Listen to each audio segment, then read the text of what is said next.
Hello my dear friends, welcome back to UPSC with Shyam sir. నేను మీ Shyam sir మాట్లాడుతున్నాను. మన UPSC with Shyam sir ఛానల్లో editorial అనాలిసిస్లోకి వెళ్దాము.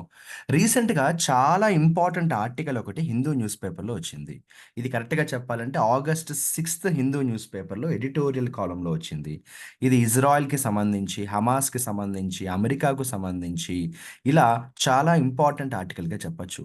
సో ఈ ఆర్టికల్లోకి వెళ్దాము. చాలా కేర్ఫుల్గా ఫాలో అవ్వండి, ఎందుకంటే this article belongs to international relations. So ప్రపంచంలో ఉన్న కొన్ని దేశాలకు సంబంధించి, వాటి మధ్యన ఉన్న కొన్ని గొడవలకు సంబంధించిన ఆర్టికల్. ఇది యాక్చువల్గా చెప్పాలంటే ఆల్రెడీ ఇజ్రాయెల్కి, గాజాకి సంబంధించి, హమాస్కు సంబంధించి మనకి ఏం జరుగుతోంది, ఆ ప్రాసెస్లో అమెరికా యొక్క పాత్ర ఏంటి, what is the role of America, India ఏ స్టాండ్ తీసుకుంటుంది, రష్యా ఏ స్టాండ్ తీసుకుంటుంది, ఇలాంటి ఐడియాస్ ఉన్న వాళ్ళకైతే ఈ ఆర్టికల్ ఈజీగా అర్థం అవుతుంది. బట్ స్టిల్ డోంట్ వరీ, ఈ ఆర్టికల్ క్లియర్గా ఎక్స్ప్లెయిన్ చేస్తాను. I'm sure you will understand. And one suggestion ఏంటంటే, ఈ వీడియో చూడడం కంప్లీట్ అయిన తర్వాత మీరు కంపల్సరీగా ఈ ఆర్టికల్ని చదవండి. అప్పుడే కదా మనం చేసేదానికి ఒక యూజ్ అయితే ఉంటుంది. లేట్ చేయకుండా స్టార్ట్ చేద్దామా? ఈ ఆర్టికల్‌లో హెడ్‌లైన్స్ ఏమన్నాడంటే, ఆన్ ద ఎడ్జ్ అన్నాడు. అసలు ఆన్ ద ఎడ్జ్ అంటే మీనింగ్ ఏంటన్నది మనం ఆర్టికల్ ఎండింగ్‌లో చూద్దాము. దాని కింద సబ్ హెడ్‌లైన్స్ చూడండి ఏమన్నాడు వాడు? While protecting Israel, the west must also rain in Netanyahu. అంటే ఇక్కడ మీనింగ్ ఏంటి? ఇక్కడ వెస్ట్ అంటే ఏంటి వాడి ఉద్దేశం? For example America. సో వాడేమంటున్నాడంటే, ఇజ్రాయెల్‌ని ప్రొటెక్ట్ చేసే ప్రాసెస్‌లో వెస్టర్న్ కంట్రీస్ ఏం చేయాలంటే, నెతన్యాహుని రెయిన్ ఇన్ చేయాలి అన్నారు. సో ఇది అర్థం అవ్వాలంటే మీకు what is the meaning of the expression rain in? Rain in అంటే కంట్రోల్ చేయడం అమ్మా. రెయిన్ ఇన్ అంటే అదుపులో ఉంచడం, లిమిట్‌లో ఉంచడం. సో వాడేమన్నాడు? ఇజ్రాయెల్‌ని ప్రొటెక్ట్ చేయడం వాళ్ళిష్టం. ఎవరిష్టం వాళ్ళది. సో ఇజ్రాయెల్‌ని ప్రొటెక్ట్ చేసే ప్రాసెస్‌లో వెస్టర్న్ కంట్రీస్ లైక్ అమెరికా గుర్తుపెట్టుకోవాల్సిన విషయం ఏంటంటే, నెతన్యాహుకి మరీ ఎక్కువ అనవసరంగా సపోర్ట్ చేయకూడదు. నెతన్యాహుని అదుపులో ఉంచాలి అన్నారు. ఈ టోటల్ హెడ్‌లైన్స్‌కి సంబంధించి ఏదైతే మనకి మీనింగ్ అర్థమైందో, ఈ ఆర్టికల్ అంతా కూడా వాడు అదే విషయాన్ని మళ్ళీ మళ్ళీ చెప్తూ ఉన్నాడు. ఇప్పుడు నేను మీకు ఆన్ ద ఎడ్జ్ అంటే ఏంటో చెప్తాను. యాక్చువల్‌గా చెప్పాలంటే ఆన్ ద ఎడ్జ్ అంటే చాలా టెన్షన్‌గా ఉన్నప్పుడు మనం ఈ ఎక్స్‌ప్రెషన్‌ని యూజ్ చేస్తాం. కంగారుగా ఉన్నప్పుడు, టెన్షన్ ఎక్కువ ఉన్నప్పుడు ఏమంటామంటే ఆన్ ద ఎడ్జ్ అంటాం. సో ఇది చాలా సీరియస్‌గా ఉన్న ఆర్టికల్. ఓకేనా? సో అమెరికాకి ఒక సజెషన్ ఇచ్చాడు. ఏమన్నాడు? "నువ్వు ఇజ్రాయెల్‌ని ప్రొటెక్ట్ చేస్తే చెయ్యి. అది నీ ఇష్టం. కానీ ఆ ప్రాసెస్‌లో నెతన్యాహుని కూడా కంట్రోల్ చెయ్యి. అంతేగాని ఇష్టం వచ్చినట్టు నువ్వు నెతన్యాహుని అలా వదిలేయకని" చెప్పేసి అమెరికాకి ఒక సలహా అయితే ఇచ్చాడు. ఈ ఆర్టికల్ స్టార్టింగ్‌లోనే మనకి వాడు ఏం చెప్పడానికి ట్రై చేస్తున్నాడో అర్థమైపోయింది కదా! ఇప్పుడు మనం ఫస్ట్ సెంటెన్స్‌లోకి వెళ్దాం. Be very focused. The killings of Shukar, a senior Hezbollah commander in Beirut, and Ismail Haniya, the political chief of Hamas, in Tehran, within hours on July 30, have taken West Asia to the brink of a wider war.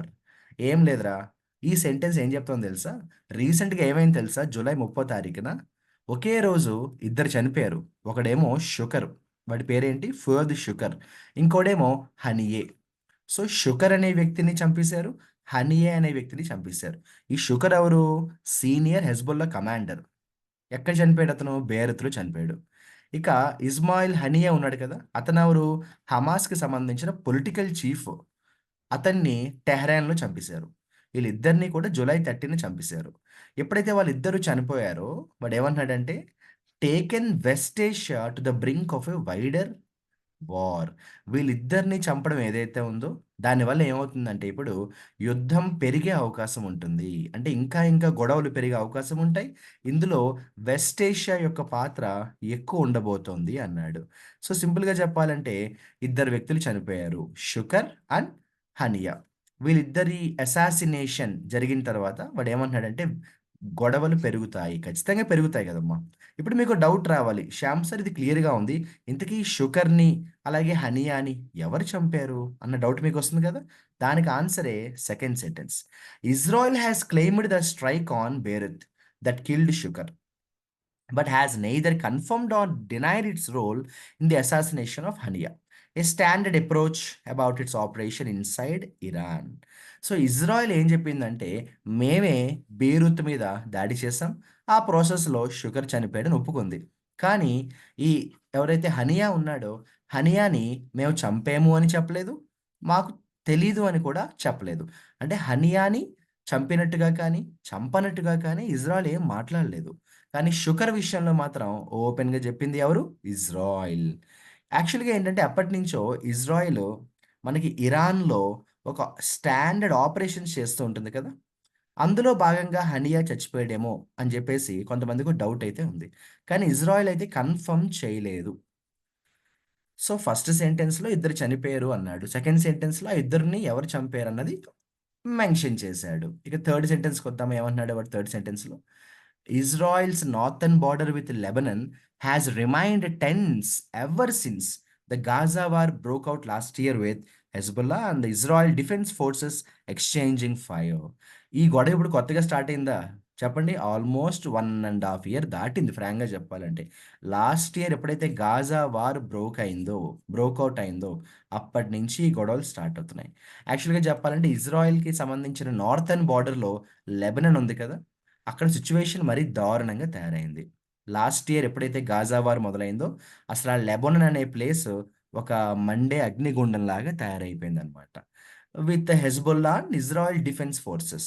అక్కడ ఏమవుతుందంటే Hezbollah, అలాగే ఇజ్రాయెల్‌కి సంబంధించిన defence forces అందరూ కూడా ఒకళ్ళనొకళ్ళు attack చేసుకుంటున్నారనమాట. After Shukr was killed, Hezbollah leader Hassan said Israel had breached a red line.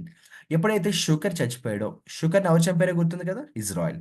So, షుకర్ చచ్చిపోయిన తర్వాత హెజ్బుల్లా లీడర్ ఎవరైతే ఉన్నాడో హసన్, ఆ హసన్ ఏమన్నాడంటే ఇజ్రాయెల్ తప్పు చేసింది. రెడ్ లైన్ దాటేసింది అన్నాడు. సో, ఇజ్రాయెల్ చేసింది తప్పు అని ఎవరన్నారమ్మా? హెజ్బుల్లా లీడర్ హసన్ నజ్రాల్ అన్నాడు.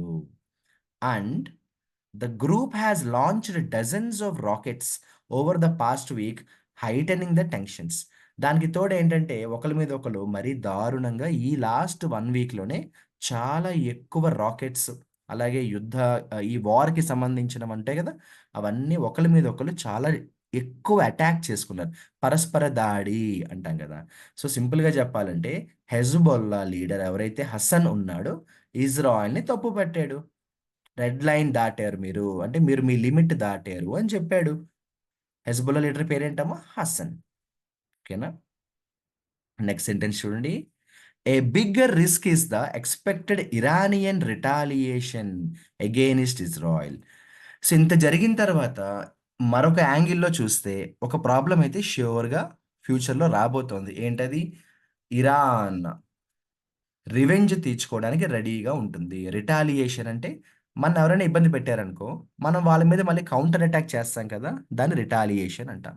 సో, ఇరాన్ చూస్తూ ఊరుకుంటుందా? అతి త్వరలో ఇజ్రాయెల్ మీద తిరిగి దాడి చేయడానికి ఇరాన్ ఎప్పుడూ రెడీగానే ఉంది. When Israel bombed Iran's embassy complex in Damascus on April 1st, Iran launched hundreds of drones and cruise and ballistic missiles towards Israel, most of which were shot down by America-led coalition. Already మీకు తెలుసు ఒక 4 months back, 3 months back అంటే April 1 ఏమైందంటే Israel వాళ్ళు Iran ఎంబసీలో bomb blast చేశారు డమాస్కస్‌లో. అప్పటినుంచి ఏమైందంటే Iran ఊరుకోలేదు. చాలా డ్రోన్స్‌ని పంపింది. అంటే ఇజ్రాయిలు, ఇరాను కొట్టుకుంటున్నాయి. ఇదేం కొత్తగా జరగట్లేదు. చాలా ఇయర్స్ నుంచి జరుగుతున్నది. సో, ఇజ్రాయిల్ ఇరాన్‌లో ఉన్న ఒక ఏరియాలో బాంబ్ బ్లాస్ట్ చేస్తే, ఇరాన్ ఏం చేసింది? డ్రోన్స్ వేయడం మొదలుపెట్టింది ఇజ్రాయిల్ మీద. Most of which were shot down by America. America ఊరుకుంటుందా? ఇజ్రాయిల్‌కి సపోర్ట్ చేస్తూ కూర్చుంది. ఓకే. సో, నెక్స్ట్ ఏమన్నాడో చూడండి. యూఎస్ లెడ్ కోయిలేషన్ అన్నాడు. కూటమి. ఓకే. ఇక నెక్స్ట్ ఏమన్నాడంటే, if Iran carried out such N attack in response to an Israel strike on its embassy in a third country, it is unlikely to ignore a direct Israel attack on its capital that killed an ally who was in Tehran to attend the presidential inauguration. ఏం లేదమ్మా ఇది కొంచెం lengthy sentence ఇంకోసారి చదువుదాం. ఒకవేళ కానీ ఏమన్నాడంటే if Iran carried out such an attack in response to Israel strike on it's embassy in a third country. మనందరికీ తెలుసా ముందు సెంటెన్స్‌లోనే నేర్చుకున్నాం. ఏం నేర్చుకున్నాము? కొంతకాలం క్రిందట ఇజ్రాయిల్ ఇరాన్ మీద దాడి చేసింది కాబట్టి ఇప్పుడు ఏం చేస్తోంది ఇరాన్? ఇజ్రాయెల్ మీద కౌంటర్ అటాక్ చేస్తోంది చాలా దారుణంగా. అలా చేయడం వల్ల ఏంటంటే, it is unlikely to ignore a direct Israel attack on on its capital that killed an ally. So, ఇలా ఒకళ్ళ మీద ఒకళ్ళు దాడి చేసుకుంటే మనకేమర్థం అవుతుందంటే, ఇట్ ఈస్ అన్‌లైక్లీ అంటే అలా జరగదు అని. ఏం జరగదంటున్నాడు? To ignore a direct Israeli attack. తన క్యాపిటల్, తన రాజధానిలో ఇజ్రాయెల్ చేసిన ఏదైతే దారుణమైన అటాక్స్ ఉన్నాయో, అవి ఇరాన్ ఎప్పటికీ మర్చిపోదు. ఎందుకంటే ఆ టైంలో ఏమైంది? That killed an Ali. ఒక ఫ్రెండ్ కూడా చనిపోయారు. ఫ్రెండ్ అంటే ఇక్కడ కంట్రీ అన్నమాట. Who was in Tehran to attend the presidential inauguration. So, ఈ టోటల్ ఫస్ట్ పారాగ్రాఫ్‌లో వాడేం చెప్పాడో ఒక్కసారి బ్రీఫ్‌గా మళ్ళీ చెప్తాను. అప్పుడేమవుతుందంటే కన్‌ఫ్యూజన్ లేకుండా ఉంటుంది. ఎందుకంటే ఇది ఇంటర్నేషనల్ రిలేషన్స్‌కి సంబంధించిన ఆర్టికల్ అవ్వడం వల్ల కన్‌ఫ్యూజ్ అయ్యే ఛాన్సెస్ చాలా ఎక్కువుంటాయి. సో, వాడేమన్నాడు ఫస్ట్ సెంటెన్స్‌లో, అమెరికా కావాలంటే ఇజ్రాయెల్‌కి సపోర్ట్ చేయొచ్చు. అలా అని మరీ దారుణంగా నెతన్యాహుకి ఎంకరేజ్‌మెంట్ ఇచ్చేయకూడదు. నెతన్యాహుని కొంచెం అదుపులో ఉంచాలి అన్నాడు. ఇక ఫస్ట్ సెంటెన్స్ ఏమన్నాడు? రీసెంట్‌గా ఏమైంది? ఒకే రోజు ఇద్దరు చనిపోయారు. షుకర్ అనే వ్యక్తి చనిపోయాడు. హనియా అనే వ్యక్తి చనిపోయాడు. వీళ్ళిద్దరిలో షుకర్‌ని ఎవరు చంపారు అంటే ఇజ్రాయెల్ చంపిందని ఒప్పుకుంది. కానీ హనియా విషయంలో ఇజ్రాయెల్ ఏమీ చెప్పలేదు. చంపిందా లేదా అని చెప్పలేదు. ఇక యాక్చువల్‌గా చెప్పాలంటే లాస్ట్ ఇయర్ మనకి ఎక్కడైతే ఇజ్రాయెల్‌కి సంబంధించిన లెబనాన్ ఏరియాలో మనకి గాజా వార్ స్టార్ట్ అయిందో, అప్పటి నుంచి సిట్యుయేషన్ చాలా దారుణంగా మారిపోయింది. హెజ్బొల్లాకి, ఇజ్రాయెల్‌కి అస్సలు పడట్లేదు. రీసెంట్‌గా కూడా హెజ్బొల్లా లీడర్ ఎవరైతే హసన్ ఉన్నాడో అతనేమన్నాడు? ఇజ్రాయెల్ తప్పు చేసింది. రెడ్ లైన్ క్రాస్ చేసింది అన్నాడు. అప్పటినుంచి ఇజ్రాయెల్ కూడా ఊరుకోవట్లేదు. చాలా దారుణమైన అటాక్స్ చేయడం మొదలుపెట్టింది. దానికి తోడు మొన్న ఏప్రిల్ 1 నుంచి కూడా ఇరాన్‌కి, ఇజ్రాయెల్‌కి చాలా సీరియస్ వార్ అవుతుంది కాబట్టి దీనివల్ల కాన్సిక్వెన్సెస్ చాలా భయంకరంగా ఉండబోతున్నాయి. ఇంకో మాట ఏమన్నాడంటే, "ఈ వార్ ఇప్పుడప్పుడే తగ్గేలా లేదు. ఒకళ్ళ మీద ఒకళ్ళు చేసుకుంటున్న వార్ చాలా తీవ్రంగా ఉంది. ఇది చూస్తుంటే ఇరాన్ మాత్రం ఎక్కడ కాంప్రమైజ్ అవ్వదు. ఇజ్రాయెల్‌ని తిరిగి కౌంటర్ అటాక్ ఇస్తుంది" అన్నాడు. To be sure, by killing Hania in Tehran, Israel has demonstrated its capabilities to pull off sophisticated operations even in hostile territories and exposed Iran's security and intelligence vulnerabilities. ఏం లేదు. స్టార్టింగ్‌లో చెప్పాను గుర్తుందా? ఇద్దరు చనిపోయారని. అందులో షుకర్‌ని చంపారు అని ఇజ్రాయెల్ ఒప్పేసుకుంది. కానీ హనియాను చంపినట్టుగా ఇజ్రాయెల్ చెప్పలేదు. అయినా కూడా ఇజ్రాయెల్ కాకపోతే ఎవరు చంపుతారు? ఖచ్చితంగా ఇజ్రాయెలే చంపారు. హనియాని కూడా. కానీ ఆ ఇజ్రాయెల్ హనియాని చంపిందెక్కడ? తెహరాన్‌లో. మీకో విషయం తెలుసా? ఇజ్రాయెల్‌కి, తెహరాన్‌కి పడదు. ఇది మీకు అర్థమయ్యేలా చెప్పాలంటే ఓ ఎగ్జాంపుల్ చెప్తాను. మన ఇండియాకి ఫర్ ఎగ్జాంపుల్ ఆస్ట్రేలియాకి ఒక మ్యాచ్ అవుతుందనుకోండి. అది కూడా ఎక్కడనుకున్నారు? ఆస్ట్రేలియాలోనే. So, India versus Australia match ఆస్ట్రేలియాలో అవుతున్నప్పుడు ఆడియన్స్ అందరూ ఎక్కువ ఎవరుంటారు? ఆస్ట్రేలియా వాళ్ళే ఉంటారు. అంటే చాలా ప్రెషర్ ఉంటుంది ఆడియన్స్ నుంచి కదా! వాళ్ళందరూ ఆస్ట్రేలియాకే సపోర్ట్ చేస్తారు. కానీ అటువంటి ఆస్ట్రేలియాలో, ఆస్ట్రేలియాకి ఎగెయినిస్ట్‌గా మనం ఆడి, ఆస్ట్రేలియా మీద గెలవడం చాలా గొప్ప విషయం కదా! అలాగా ఇజ్రాయెల్‌కి, తెహరాన్‌కి పడదు. సో, ఇజ్రాయెల్ శత్రువు తెహరాన్. అలాంటి శత్రు దేశంలోనే హనియా అనే వ్యక్తిని ఇజ్రాయెల్ చంపింది అంటే, ఇరాన్ ఎంత బలహీనంగా ఉందో, ఇరాన్ ఎంత వీక్‌గా ఉందో, అంటే ఇరాన్ సెక్యూరిటీ ఎంత వీక్‌గా ఉంది, ఇరాన్ ఇంటెలిజెన్స్ డిపార్ట్‌మెంట్స్ ఎంత వీక్‌గా పనిచేస్తున్నాయో అర్థమవుతోంది కదా! అంటున్నాడు.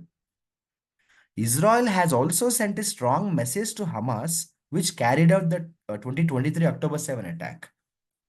ఇజ్రాయిల్ ఒక మెసేజ్ కూడా పంపిందంట హమాస్‌కి. ఏమని? None of its leader is safe. మీ లీడర్‌లు ఎవ్వరు కూడా సేఫ్‌గా ఉండరు అన్న మెసేజ్ కూడా ఇజ్రాయెల్ హమాస్‌కి పంపిందంట. నెక్స్ట్ సెంటెన్స్ ఏమన్నాడో చూడండి. నేను ఈ ఆర్టికల్ కంప్లీట్ ఎక్స్‌ప్లెయిన్ చేసిన తర్వాత, మళ్ళీ ఒకసారి బుల్లెట్ పాయింట్స్ ఏవైతే ఉన్నాయో అవి కూడా నేను మళ్ళీ చెప్తాను. ఓకేనా? Yet this unchecked militarism of prime minister Netanyahu could turn out to be counter productive for Israel in the long run. ఇప్పుడు మ్యాటర్‌లోకొచ్చాడు. ఇంతసేపు మనం చూసినప్పుడు ఈ ఆర్టికల్‌లో ఏమర్థమైందంటే ఇజ్రాయెల్ యొక్క బిహేవియర్ చాలా వరస్ట్‌గా ఉందని అర్థమైంది. అదే ఏమన్నాడు? అన్‌చెక్డ్ మిలిటరిజం అన్నాడు. అంటే హద్దులు లేని పిచ్చి అని తెలుగులో అనుకోవచ్చు మీరు. హద్దులు లేని పిచ్చి ఏదైతే నెతన్యాహు చూపిస్తున్నాడో దీనివల్ల ఇజ్రాయెల్‌కు జరిగే పాజిటివ్ కంటే జరిగే నష్టమే ఎక్కువ అంటున్నాడు. కౌంటర్ ప్రొడక్టివ్‌గా ఉండబోతోంది. నెతన్యాహు బిహేవియర్ చూస్తుంటే అది ఇజ్రాయెల్‌కే నష్టం కలిగిస్తుందంటున్నాడు. It is now apparent that Netanyahu is not serious about peace. అది వీడు చెప్పాలా? మనందరికీ అర్థమైంది కదా! నెతన్యాహు బిహేవియర్ ఇన్ని ఇయర్స్ నుంచి చూస్తున్నాం కదా! అతను మహాత్మా గాంధీలాగా నాన్ వయలెన్స్ ఎంకరేజ్ చేసే పర్సన్‌లా ఉన్నాడా? కాదు. హిట్లర్ కంటే గలీజ్‌గా ఉన్నాడు. సో, అదే ఏమన్నాడు? నెతన్యాహుని చూస్తుంటే అసలు ఎక్కడా కూడా పీస్ అంటే అతనికసలు పీస్ అన్న వర్డే ఇష్టం లేదేమో అని కామెడీగా అన్నాడు ఈ సెంటెన్స్‌లో. The killing of Hania has come at a time when both Israel and Hamas were making progress in talks for a hostage ceasefire deal. రీసెంట్‌గా ఈ హనియా అనే వ్యక్తిని చంపేశారు కదా! యాక్చువల్‌గా చెప్పాలంటే కాస్త ఈ మధ్యనే ఇజ్రాయెలు, హమాసు ఏదన్నా కొంచెం కలిసి మాట్లాడుకుని ఒక ఒప్పందానికి వస్తున్నారు అన్న హోప్ అయితే కలిగింది. ప్రపంచంలో చాలా మందికి, ఈవెన్ ఇండియాకి కూడా మనం కూడా అదే అనుకున్నాం. ఈ మధ్య కాలంలో కాస్త ఇజ్రాయెల్, హమాసు మాట్లాడుకుంటున్నారు. సీజ్ ఫైర్ అంటే గొడవలు వద్దు. కూర్చొని మాట్లాడుకుందాం. ప్రశాంతంగా డిస్కస్ చేసుకుందాం. ప్రాబ్లమ్స్‌ని సాల్వ్ చేసుకుందాం. అలా గట్టిగా ఒకళ్ళనొకడు మీ మీద నన్ను, మీ మీద మేము, మా మీద మీరు అటాక్స్ చేసుకుంటూ వెళ్ళడం వల్ల అమాయకులు చాలామంది చనిపోతున్నారు. కాబట్టి ఇద్దరం కూర్చొని మాట్లాడుకుందాం అని ఈ మధ్యనే కాస్త ఇజ్రాయెల్, హమాస్ డిస్కస్ చేసుకుంటున్నారు అని అనుకుంటున్న టైంలోనేమో మళ్ళీ ఈ హనియాని చంపడం వల్ల తారుమారైపోయింది. మన హోప్స్ అన్నీ కూడా. అంటే ఏంటంటే కాస్త ఇప్పుడిప్పుడే యుద్ధం తగ్గి వార్ ఆగిపోయి పీస్ ఒస్తుందేమో అని అనుకుంటున్న టైంలో ఎక్కడా కూడా మళ్ళీ అలా అనిపించట్లేదు. ఎందుకంటే ఈ హనియాని చంపడం వల్ల ఇజ్రాయెల్ ఎంత ఆహ్, వైలెంట్‌గా బిహేవ్ చేస్తుందో మనకు అర్థమైంది కదా! నెక్స్ట్ సెంటెన్స్ చూడండి. Hania who was living in exhale in Doha was a relatively moderate voice within Hamas who pushed for a cease fire. ఇక ఇంతకీ హనియా గురించి ఒక మాట చెప్పాలి. హనియా యాక్చువల్‌గా చాలా కాలం నుంచి దోహాలో సీక్రెట్‌గా బతుకుతున్నాడు. ఎక్సైల్ అంటే పరారీలో ఉన్నాడు. యాక్చువల్‌గా అతనెవరు? Was a relatively moderate voice within Hamas. హమాస్‌లో ఒకడు. మోడరేట్‌గా ఉండే వ్యక్తి. అంత అగ్రెసివ్ పర్సన్ కాదు. అతనే యాక్చువల్‌గా చాలా కాలం నుంచి సీజ్ ఫైర్ చేద్దామని ఒక ప్రపోజల్‌తో వచ్చాడు. ఈ హనీ అనే పర్సనే చాలా రోజుల నుంచి గొడవలొద్దు. మనం కలిసి ప్ర కూర్చొని మాట్లాడుకుందాము. సీజ్ ఫైర్ చేసుకుందాము అని ఎప్పటినుంచో చెప్తూ వచ్చాడు హనియా. పాపం అటువంటి వాడిని కూడా మన ఇజ్రాయెల్ వేసేశారు. By taking him out, Netanyahu is telling the world that he wants the war to continue. ఒరేయ్ బాబు! సీజ్ ఫైర్ చేసుకుందాంరా, అలా చంపేసుకోవడం వద్దురా అని హనియా లాంటి వాళ్ళు చెప్తే, మన నెతన్యాహు ఏం చేశాడు? హనియా లాంటి వాళ్ళని చంపేసాడు. అంటే అలా చంపడం వల్ల ఈ ప్రపంచానికి నెతన్యాహు ఎటువంటి మెసేజ్ ఇచ్చాడు? నాకు యుద్ధమే కావాలి. నాకు వైలెన్సే కావాలి. అన్న ఒక మెసేజ్ అయితే ఇచ్చినట్టే కదమ్మా! అండ్ అంతేకాదు, by carrying out the attack in Tehran which is a flagrant violation of Iran's sovereignty. Mr. Netanyahu is practically challenging the Islamic Republic to retaliate. ఈ సెంటెన్స్ చాలా ఇంపార్టెంట్. ఇంతకీ ఈ హనియా అనే వ్యక్తిని ఎక్కడ చంపారని చెప్పాను? టెహ్రైన్‌లో చంపేశారు. Which is a flagrant violation of Iran's sovereignty. Iran దేశం యొక్క సోవరెనిటీ అక్కడే వైలేట్ అయిపోయింది. ఫ్లాగ్రంట్ అంటే స్పష్టంగా. Netanyahu is practically challenging the Islamic Republic to retaliate. So, Netanyahu ఏం చేస్తున్నాడంటే రూల్స్ ఎక్కడా ఫాలో అవ్వట్లేదు. పీస్‌ని ఎంకరేజ్ చేయట్లేదు.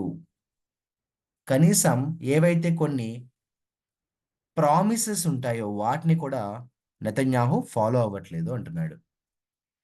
If a direct war breaks out between Israel and Iran, America could be dragged into which is what Israel wants. అయితే ఒకవేళ for example already ఇజ్రాయెల్‌కి, ఇరాన్‌కి వార్ జరుగుతోంది. కాకపోతే ఇంకా ఓపెన్ అవ్వలేదు. కానీ ఒకవేళ ఇజ్రాయెల్‌కి, ఇరాన్‌కి ఓపెన్‌గా వార్ కానీ స్టార్ట్ అయిపోతే అప్పుడేమవుతుందో తెలుసా? అమెరికా రావాలి మ్యాటర్‌లోకి. ఇజ్రాయెల్ గూడా దానికోసమే వెయిటింగ్. అంటే ఓ రకంగా చెప్పాలంటే అమెరికాని రెచ్చగొడుతుందనమాట. The Biden administration avoided such a disastrous outcome in April by reining in Israel after Iran's retaliation. యాక్చువల్‌గా కొన్ని మంత్స్ బ్యాక్ ఎప్పుడైతే ఏప్రిల్‌లో ఇజ్రాయెల్ ఇరాన్‌ని అటాక్ చేసిందో, ఇరాన్ కూడా రిటాలియేషన్ చేసింది.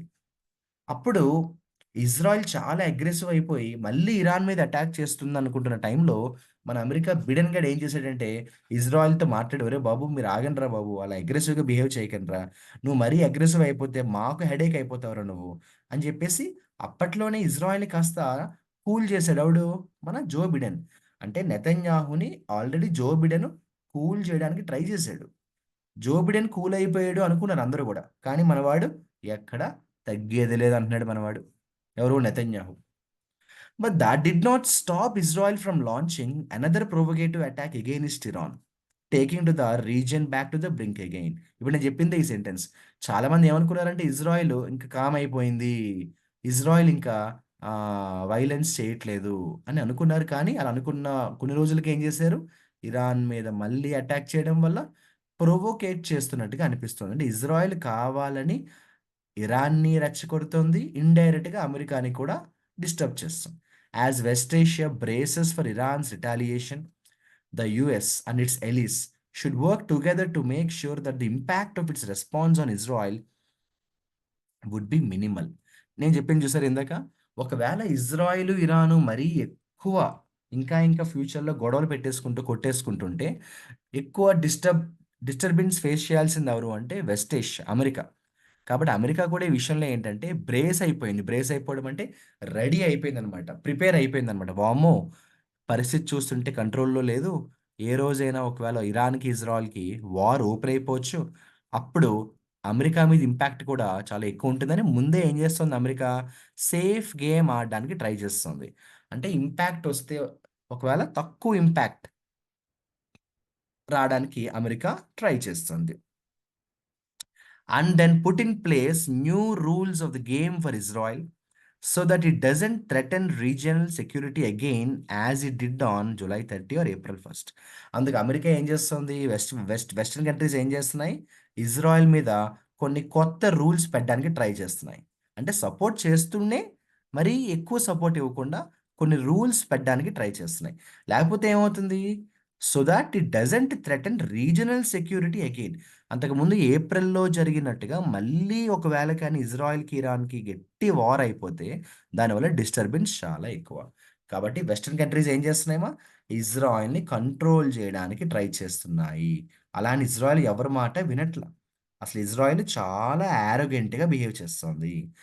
అందుకే మీకు గుర్తుందా? స్టార్టింగ్ ఆఫ్ ద పారాగ్రాఫ్‌లో మనం ఏమన్నాము? ఆన్ ద ఎడ్జ్ అన్న హెడ్‌లైన్స్ తోటే స్టార్ట్ చేసాం. ఎందుకు? పరిస్థితి చూస్తుంటే చాలా టెన్షన్ వచ్చేస్తుంది. ఎందుకంటే ఇజ్రాయెల్ బిహేవియర్ అస్సలు బాలేదు. ఎన్ని సార్లు అమెరికా లాంటి కంట్రీస్ కూడా ట్రై చేస్తున్నా, ఆ నెతన్యాహు గాడు చాలా వరస్ట్ బిహేవియర్‌తో ఉన్నాడు. అందుకే ఏమన్నాడు? Western countries should control Netanyahu. నెతన్యాహుని ఎప్పటికైనా కంట్రోల్ చేస్తే బెటర్ అని జెప్పేసి ఎవరన్నారు? ఈ ఆర్టికల్ రాసినవాడు అన్నాడు. అంటే అమెరికాకి సలహా ఇచ్చాడు. "ఒరేయ్ బాబు అమెరికా, జో బిడెను నువ్వు ఇజ్రాయెల్‌కి సపోర్ట్ చేస్తే చెయ్యి. కానీ ఆ ప్రాసెస్‌లో నెతన్యాహుకి మరీ ఎక్కువ అలసివ్వకు. మరీ ఎక్కువ అతనికి సపోర్ట్ చేయకు. ఎందుకంటే వాడు ఆల్రెడీ వరస్ట్ ఫెలోలా ఉన్నాడు. నువ్వు మరీ సపోర్ట్ ఇస్తే ఇంకా తెగించేసి మొనార్క్‌లా తయారైపోతాడు. శాడిస్ట్‌లా అయిపోతాడు. కాబట్టి నెతన్యాహుని కంట్రోల్ చెయ్యి" అని ఈ ఆర్టికల్ రాసినవాడు అమెరికాకి సలహా ఇచ్చాడు. ఐడియా వచ్చిందా? అంటే ఇటువంటి ఆర్టికల్స్ ఏమవుతాయంటే 2, 3 సార్లు చదవాలి. ఆల్రెడీ రెగ్యులర్‌గా న్యూస్ పేపర్ రీడింగ్ చేసే వాళ్ళకైతే ప్రాబ్లమ్ ఉండదు. టచ్‌లో ఉంటారు. రెగ్యులర్‌గా న్యూస్ పేపర్ రీడింగ్ చేసినా కొంతమంది ఏం చేస్తారు? ఇటువంటి ఆర్టికల్స్ చదవరు. ఈజీ ఆర్టికల్ సెలెక్ట్ చేసుకుంటారు. దానివల్ల ఏమవుతుందంటే మనకి అసలు వాట్ ఈస్ హ్యాపెనింగ్ అన్న అవేర్‌నెస్ కూడా రాదు. అప్పుడు చదివితే అర్థం కాదు అన్న ఫీలింగ్ వస్తుంది. I hope everybody understood this article. So ఎప్పటిలాగే ఈ ఎడిటోరియల్ అనాలిసిస్ ప్రోగ్రామ్ నేను రెగ్యులర్‌గా కంటిన్యూ చేస్తాను. మీరు కూడా ఫాలో అవుతూ ఉండండి. ముఖ్యంగా ఆహ్, జనరల్ అవేర్‌నెస్‌కి ఇటువంటి ఆర్టికల్స్ చాలా హెల్ప్ అవుతాయి. ముఖ్యంగా యూపీఎస్సీ లాంటి ఎగ్జామ్స్‌లో మనం ఎస్సే రైటింగ్‌లో ఖచ్చితంగా మనకి అవేర్‌నెస్ లేకపోతే ఆ టాపిక్ ఇచ్చినప్పుడు మనం ఎస్సే రైటింగ్‌లో చాలా ఇబ్బంది పడతాం. If you have to present a very good essay effectively, you should have the required content with you. I hope everybody understood this. ఈ ఎక్స్‌ప్లనేషన్‌కి సంబంధించి మీ ఫీడ్‌బ్యాక్‌ని కూడా కామెంట్ సెక్షన్‌లో నాతో షేర్ చేసుకోండి. Your feedback is very important. All the best. And నేను బిగినింగ్‌లో చెప్పినట్టు ఒక్కసారి వీడియో చూడడం కంప్లీట్ అయిన తర్వాత మీరు న్యూస్ పేపర్‌లో ఈ ఆర్టికల్ చదవండి.